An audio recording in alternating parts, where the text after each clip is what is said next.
महापालिका निवडणुकीच्या तोंडावर मनसेला मोठा धक्का बसला आहे. कल्याण डोंबिवलीमध्ये मनसेचे जिल्हाध्यक्ष प्रकाश बोहीर यांनी आपल्या पदाचा राजीनामा दिला आणि ते थेट भाजपच्या दिशेने वाटचाल करत असल्याची राजकीय वर्तुळात जोरदार चर्चा आहे.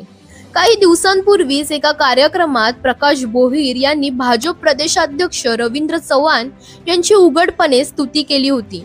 तेव्हापासूनच त्यांच्या भाजपकडे झुकाव असल्याची चर्चा सुरू होती. आता अचानक दिलेला राजीनामा आणि भाजपकडून सुरू झालेल्या हालचाली यामुळे मनसेच्या गोटात टेन्शन वाढलं आहे. शिवाय त्यांच्यासमोर एकनाथ शिंदे गटाचा पर्यायही खुला असल्याचं बोललं जातंय. कल्याण डोंबिवलीमध्ये भाजपची आक्रमक रणनीती आधीपासूनच सुरू आहे. नुकतंच त्यांनी उद्धव ठाकरे गटाचे जिल्हाध्यक्ष दीपेश म्हात्रे यांना आपल्या पक्षात घेतलं आणि आता मनसे जिल्हाध्यक्ष प्रकाश बोहीर यांच्यावरही भाजपचे लक्ष आहे. विरोधकांकडे लढायला माणूसच उरू नये असा भाजपचा प्लॅन असल्याचं विरोधकांचं म्हणणं आहे.